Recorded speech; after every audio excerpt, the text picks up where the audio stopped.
Ce que je vais vous présenter ce soir, c'est en relation directe avec ce que Mathieu vient de nous exposer, c'est comment cette réforme de l'éducation qui s'implante graduellement au Québec est dans son ensemble une réforme qui véhicule très clairement des objectifs de conversion des enfants québécois au multiculturalisme. Et comme exemple de ça, je vais me concentrer sur un programme en particulier, le programme d'Histoire du Québec, le nouveau programme d'Histoire du Québec au secondaire qui s'appelle maintenant Histoire et éducation à la citoyenneté. Il n'y a plus de référence au mot au Québec dans le titre même du coup. Bon, en faisant ça, je vais résumer en fait les conclusions de mon rapport de recherche de l'IRQ qui est paru ce printemps sur la question qui s'appelait « Le nouveau cours d'Histoire du Québec au secondaire, l'école québécoise au service du multiculturalisme canadien ». Un rapport de recherche que vous pouvez consulter sur le site de l'IRQ très facilement à www.irq.qc.ca. Et avant de passer aux conclusions de mon rapport, je vais simplement rappeler un peu comment cette réforme du programme d'histoire du Québec a été préparée. Dans les années 90, il y a eu des États généraux de l'éducation et il y a eu une commission en particulier qui devait étudier la réforme de l'enseignement de l'histoire de manière à ce qu'il y ait plus de cours d'histoire qui soient donnés dans nos écoles, de manière à ce que nos enfants sortent de l'école, du secondaire et du cégep avec plus de connaissances. Et ça a donné ce qu'on appelle le rapport Lafourcière en 1996 qui proposait d'augmenter le nombre de cours donnés et le nombre de cours obligatoires, par exemple au secondaire, à chaque année du secondaire et ainsi de suite. Donc, le cours d'histoire du Québec est passé de 1 année, secondaire 3, à 2 années, secondaire 3 et 4. Mais, à partir du moment où ça a été décidé, c'est ce qu'on peut appeler la nébuleuse pédagogique.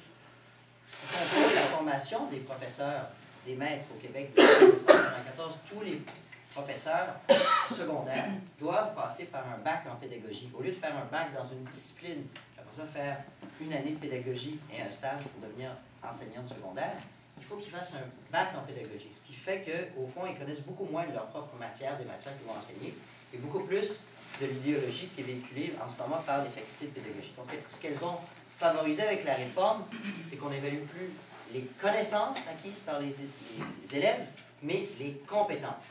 Or, le problème avec les compétences, c'est notamment que ça permet d'orienter idéologiquement l'enseignement. Puisque dans les compétences, on peut évaluer des attitudes, des opinions. Et c'est ça qu'on inculque. Et c'est ça qu'on essaie d'évaluer. Au lieu de vérifier si les enfants savent, bon, qu'est-ce que c'est la Confédération, quand est-ce que ça s'est passé, la conquête, c'est quoi, on va plutôt vérifier s'ils ont la bonne attitude par rapport à la diversité, par exemple. Alors, beaucoup de choses sont à critiquer dans le nouveau programme Histoire et éducation à la citoyenneté. Beaucoup de choses qui ont trait justement à l'enseignement en général, les connaissances, les compétences. Mais je vais me concentrer sur le multiculturalisme, évidemment, pour mon exposé de ce soir. Et c'est sans doute la contribution la plus originale, en fait, de mon rapport de recherche sur le nouveau programme d'Histoire et éducation à la citoyenneté, parce que ce nouveau programme-là avait beaucoup été critiqué en 2006 dans sa première version.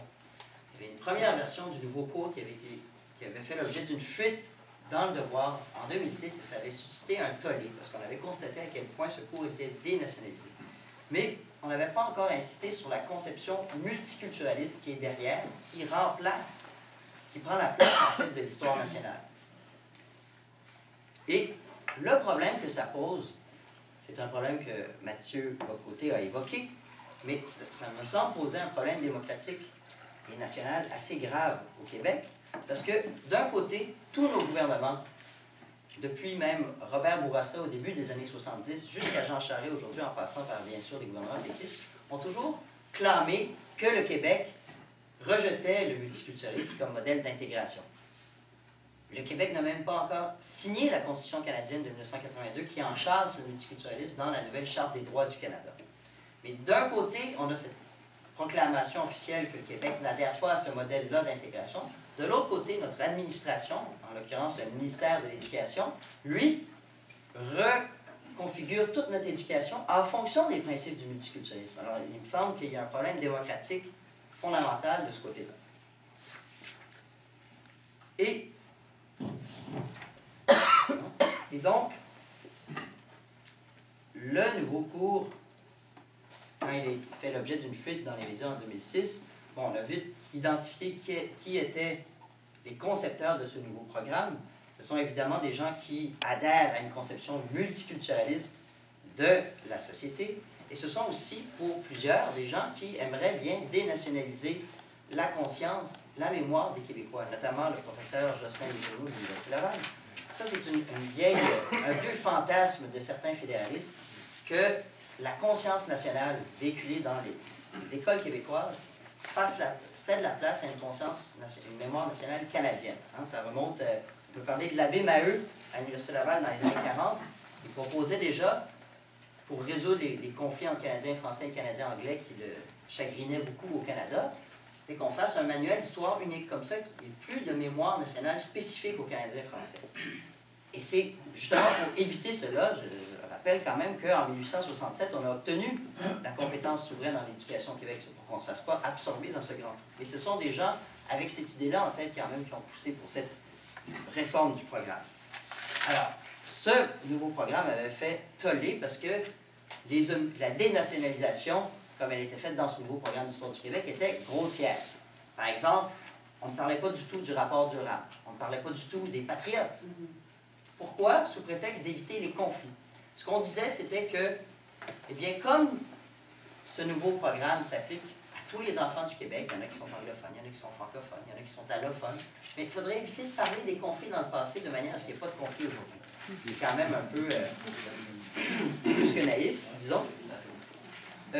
On omettait même de mentionner l'existence de 2 référendums sur la souveraineté en 1980 et 1995, sous prétexte, là aussi, que c'était divisif, évidemment.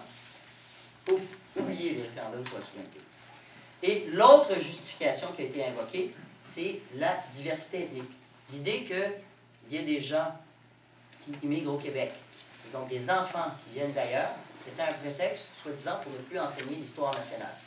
Alors ça, c'est un autre paradoxe, parce qu'en fait, si on a une politique d'immigration importante, ça veut dire qu'il faut qu'on s'assure d'intégrer les immigrants. Mais là, le prétexte de l'immigration était utilisé pour dénationaliser le cours au complet. Alors, il y avait quand même des perles aussi dans ce programme en version 2006. On ne parlait pas de la conquête, je le disais, mais la conquête était, le chapitre qui traitait de la période dans laquelle la conquête s'est déroulée, était baptisé « L'avènement de la démocratie sous le régime britannique ». C'est beau, c'est-à-dire